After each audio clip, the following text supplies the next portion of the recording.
get so used to my home office. Sometimes it's hard to get work done other places, although the work is hard for other reasons right now as well. It's a difficult kind of work in particular to have to be writing when your mind is very preoccupied with other things. I think about some of the other jobs I've had before that were hard in different ways, and maybe some of them were more physically strenuous. But at most of my other jobs, I could show up and kind of go through the motions and do a lot of the work at a good enough level, even when my mind was occupied elsewhere. And that's just not the case with writing, at least not for me. I find it very challenging to kind of compartmentalize my mind and be able to sit down and devote attention to my dissertation writing when there's something else going on that is where my mind just keeps bouncing back to. And that's really what's been happening for me in the past month of life and work. For the past month or so, I've been kind of processing my grandmother's passing. I flew home about a month ago in order to spend some time with her, and she did pass a few weeks later, and so I am back home again now. And really, ever since the beginning of June, I haven't really gotten back on my feet in terms of being able to focus a full day of work on my dissertation. I've been working on it almost every day, but I just get in this space where I just sit down and I'm kind of staring at it, and it's very hard to latch on or to kind of mentally or emotionally tackle it. It doesn't help, of course, that I'm out of my home office and I'm in a space where I don't have my nice setup with my chair and my keyboard and all of my books and everything. I had also a cousin get married this past week. I guess this is a somewhat different commentary on the dissertation writing process than I usually bring to my videos. Sometimes the troubles I run into with dissertation writing are things like writer's block or getting sick or like not being able to find the right sources or struggling with organization, just technical writing problems. But sometimes it's not the technical stuff, it's the personal, the mental and emotional. This definitely isn't the first time that I've had something else occupying my mind in a way that makes it hard to latch on to work.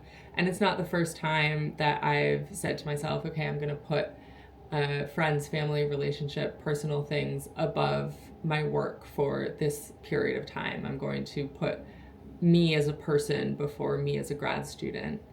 But this is definitely the longest period I've had where I've had this much struggle focusing on work. It has been almost a month of me moving it forward and chipping away, but really struggling to concentrate on it for long periods of time. And that's, not exactly part of the process, but it's part of how the process needs to mold to fit your life sometimes rather than the other way around. I hope I haven't emotionally sucker punched or bummed anyone out too much with this digression from my usual work vlogs. I guess I'll end with just a reminder to myself and to anybody else listening that I am a person first and a grad student maybe second or maybe third, and that the academic work and really any kind of work we engage in is not more important than kind of taking care of ourselves and our people. I hope everyone has a really lovely and loving July.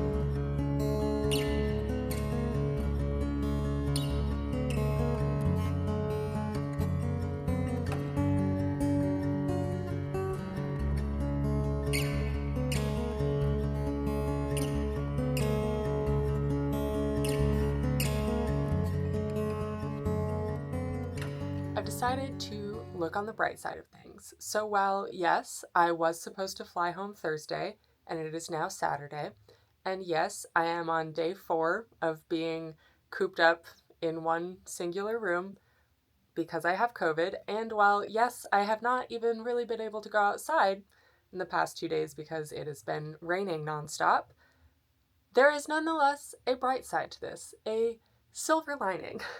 The silver lining being that I had enrolled in a novel writing course to be able to give some structure to my attempts to do creative writing alongside the academic writing, but for the past 2 weeks, I haven't had really any opportunity to do any of the course materials or writing prompts. And now I'm just stuck in one room with my own thoughts and a Wi Fi connection. And so I am turning this into a creative writing retreat. I have access to Grubhub. I have a door that leads out into the garage, which contains a fridge that my parents are stocking full of seltzers. I have another door that leads to the outside where I can breathe the fresh air and look at the outside world. I also have pretty low brain capacity and energy, and I am actively riddled with illness. But still, things could be much worse. I spent a couple hours yesterday doing what ended up being only 3 or 4 short writing exercises because the brain fog is real. And today I'm going to do a little bit of writing in the actual ongoing novel draft I've been working on. I say I've been working on. I opened up the document today and it hadn't been updated since May 31st, so I was once working on it, and I will be again now. Everything is fine.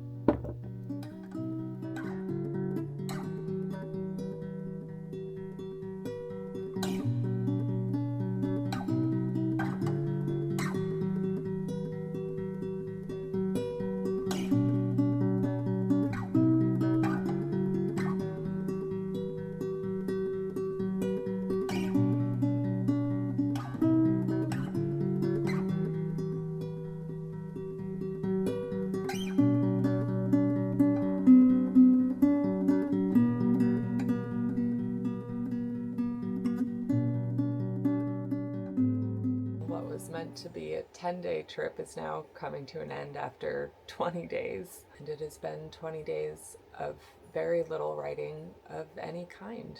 All of my optimistic plans about doing dissertation writing and creative writing while I was cooped up recovering didn't entirely come to pass.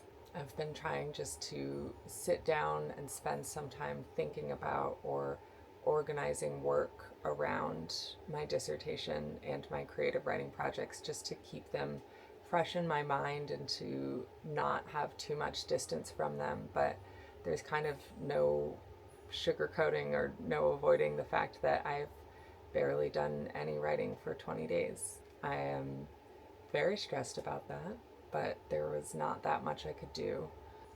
And it has occurred to me a little bit that I haven't been taking many breaks lately, and then my body kind of forced me into taking a break. Not that I caught COVID because I was so exhausted.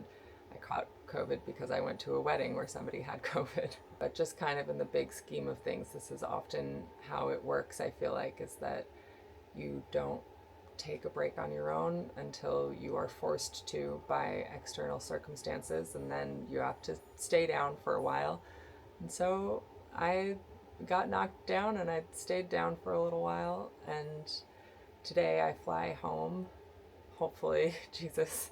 So this has been the life gets in the way and you get kicked in the shins a little bit installment of dissertation progress.